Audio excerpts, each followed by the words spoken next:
Fauzia dari Prodi Pendidikan Guru Sekolah Dasar, Fakultas Keguruan dan Ilmu Pendidikan. Kali ini saya akan menjelaskan materi tentang rooms in my house, yang artinya ruangan di rumahku dalam mata pelajaran bahasa Inggris.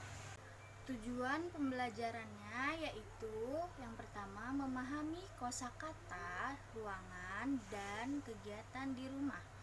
Siswa diharapkan dapat memahami kosakata terkait ruangan dan kegiatan yang dapat dilakukan di ruangan tersebut.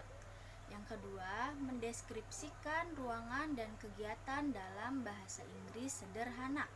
Siswa dapat menggunakan kalimat sederhana untuk menggambarkan ruangan di rumah dan kegiatan yang dapat dilakukan di dalamnya dalam bahasa Inggris. What is a house? Apa itu rumah? Rumah adalah tempat tinggal kita, tempat di mana kita dapat berteduh dari panasnya terik matahari dan dinginnya malam hari. Di dalamnya terdiri dari beberapa ruangan yang mempunyai fungsinya masing-masing. Selanjutnya, Ibu punya gambar di samping berupa poster, itu parts of the house atau bagian-bagian dari rumah. Di dalam rumah biasanya terdiri dari bedroom atau kamar tidur, living room atau ruang tamu, bathroom atau kamar mandi, dan kitchen atau dapur. Bagian yang pertama yaitu living room atau ruang tamu. Kegiatan apa saja sih Bu yang dapat dilakukan di ruang tamu atau living room? Ada banyak sekali kegiatan yang dapat kita lakukan di ruang tamu. Contoh pertamanya adalah watch TV atau menonton TV. Biasanya kita kalau mau nonton TV itu di ruang tamu bersama dengan kakak, adik, teman, keluarga, ayah, bunda. Itu biasanya kita lakukan di ruang tamu. Selanjutnya kegiatan apa lagi Bu? Ada talk with family atau berbicara dengan keluarga. Selain ruang tamu dapat dijadikan tempat untuk kita nonton TV, ruang tamu juga bisa kita gunakan untuk berbicara dengan keluarga, ngobrol-ngobrol santai di sore hari, atau ngobrol-ngobrol sebelum kita tidur. Itu bisa kita lakukan di ruang tamu. Selanjutnya apa lagi Bu? Selanjutnya ada read a book or newspaper, membaca buku atau koran. Jadi membaca buku atau koran biasanya dilakukan di ruang tamu dalam keadaan senggang, atau biasanya kalau ayah kita baca koran di ruang tamu di pagi hari. Nah, itu adalah kegiatan-kegiatan yang dapat dilakukan di ruang tamu atau living room. Selanjutnya, ruangan bedroom atau kamar tidur.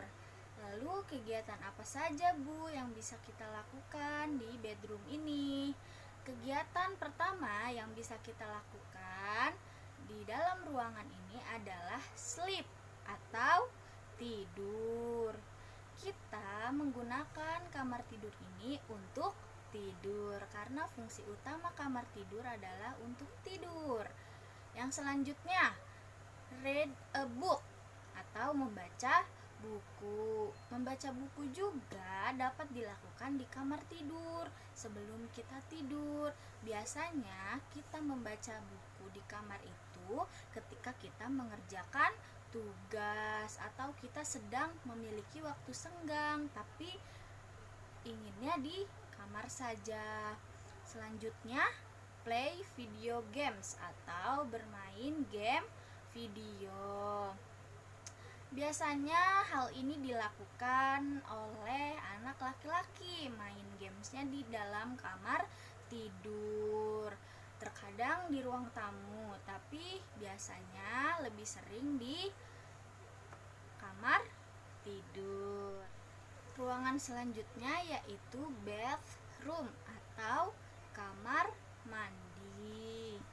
Kegiatan apa saja, Bu, yang bisa kita lakukan di kamar mandi? Ada 3 kegiatan utama yang bisa kita lakukan di kamar mandi. Yang pertama adalah take a bath atau mandi.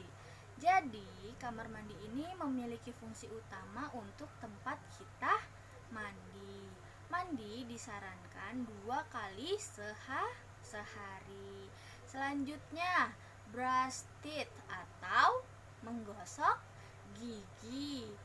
Menggosok gigi juga dilakukan lebih sering di kamar mandi ketimbang di wastafel depan kamar mandi.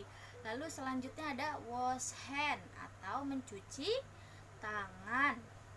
Mencuci tangan juga kita biasanya lebih sering menggunakan kamar mandi dibanding wastafel. Dan ruangan yang terakhir ada kitchen atau dapur.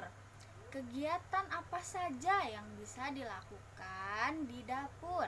Yang pertama ada cook atau memasak. Biasanya memasak ini dilakukan oleh mama, kakak, nenek, atau orang dewasa lainnya. Yang selanjutnya eat, makan.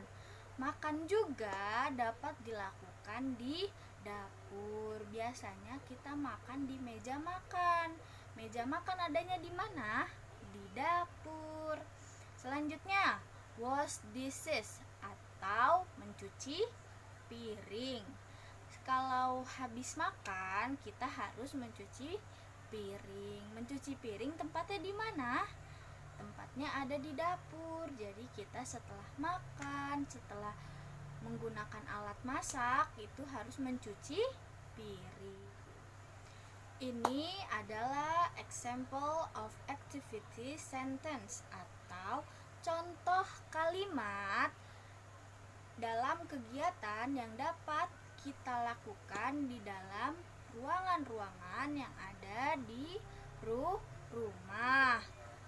Contoh yang pertama ini kegiatan yang dapat kita lakukan di living room atau ruang tamu. Contoh kalimat yang pertama, I watch TV in the living room. Yang artinya, saya menonton TV di ruang tamu. Contoh kalimat yang kedua, my father reads newspaper in the living room. Yang artinya, ayah saya membaca koran di ruang tamu. Kalimat yang ketiga, we talk about our day in the living room. Yang artinya, kami berbicara tentang hari ini di ruang tamu. Selanjutnya, contoh kalimat kegiatan di bedroom atau kamar tidur. Contoh kalimat yang pertama ada I sleep every night in the bedroom. Yang artinya, saya tidur setiap malam di kamar tidur. Kalimat yang kedua, I read a book before sleep in the bedroom. Yang artinya, saya membaca buku sebelum tidur di kamar tidur. Yang ketiga, me and my brother playing video games in the bedroom. Yang artinya, saya dan saudara laki-laki saya bermain video game di kamar tidur. Kalimat kegiatan di ruangan ketiga yaitu bathroom atau kamar mandi. Contoh kalimat pertama yaitu I take a bath in the bedroom. Atau saya mandi di kamar mandi. Selanjutnya kalimat kedua, my sister brushing teeth after breakfast in the bathroom. Atau yang artinya kakak saya menggosok gigi setelah sarapan di kamar mandi. Kalimat yang ketiga, I wash my hands after eating in the bathroom. Yang artinya saya mencuci tangan setelah makan di kamar mandi. Ruangan selanjutnya yaitu kitchen atau dapur. Kalimat pertama yaitu my mom cooks dinner in the kitchen. Yang artinya ibu saya memasak makan malam di dapur. Kalimat yang kedua, my family and I always eat together in the kitchen. Yang artinya saya dan keluarga saya selalu makan bersama di dapur. Kalimat yang ketiga, I wash the dishes in the kitchen after lunch. Yang artinya saya mencuci piring di dapur setelah makan siang. Tadi adalah contoh-contoh kalimat kalimat kegiatan yang bisa kita gunakan di ruangan-ruangan tertentu. Selanjutnya ini adalah simple exercise atau latihan sederhana.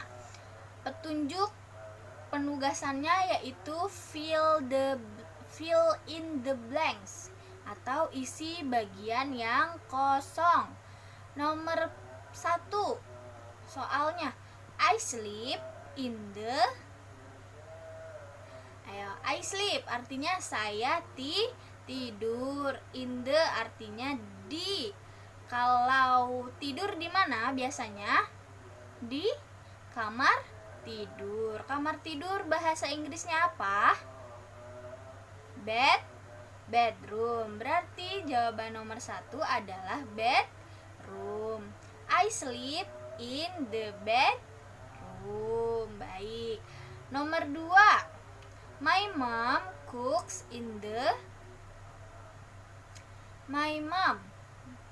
ibu saya cooks memasak in the di. Kalau ibu saya memasak biasanya dilakukan di mana? Di dapur. Bahasa Inggrisnya dapur apa anak-anak? Kitchen. Berarti jawaban nomor 2 adalah kitchen. My mom cooks in the kitchen. Pintar. Yang selanjutnya nomor 3, we are watching TV in the. Kami menonton TV di. Kalau tadi sebelumnya penjelasan ibu, kalau menonton TV biasanya dilakukan di mana? Di ruang tamu. Ruang tamu bahasa Inggrisnya apa? Living room. Berarti jawaban nomor 3 adalah living room. We are watching TV in the living room. Nomor yang terakhir, soal yang terakhir, I take a bath in the. Saya mandi di. Kalau mandi di mana dilakukannya? Di kamar mandi. Kamar mandi bahasa Inggrisnya apa? Bathroom. Berarti saya mandi di kamar mandi. Bahasa Inggrisnya jadi I take a bath in the bathroom. Nah, ini adalah contoh kegiatan yang dapat kita lakukan di ruangan-ruangan tertentu yang ada di dalam rumah. Contoh yang pertama, ini ada sleep. Kalau sleep di mana? di bedroom. Yang selanjutnya yang nomor 2. Ini mereka sedang apa? Memasak atau cooking. Mereka lakukannya di kitchen atau dapur. Selanjutnya watching TV. Menonton TV dilakukannya di living room atau ruang tamu. Selanjutnya take a bath atau mandi dilakukannya di mana? Di kamar mandi atau di bathroom. Jadi kesimpulannya adalah kita telah belajar tentang ruangan-ruangan di rumah dan fungsi serta kegiatan yang biasa dilakukan di dalamnya. Seperti setiap ruang memiliki fungsi yang berbeda, kita menggunakan bedroom untuk tidur, kitchen untuk memasak, dan bathroom untuk mandi. Lalu kita juga belajar menyebutkan nama-nama ruangan dalam bahasa Inggris dan membuat kalimat sederhana tentang kegiatan di ruangan tersebut. Untuk hari ini cukup sekian pelajaran yang dapat saya berikan atau saya sampaikan. Kurang lebihnya saya mohon maaf. Sampai bertemu di pelajaran selanjutnya. Dadah.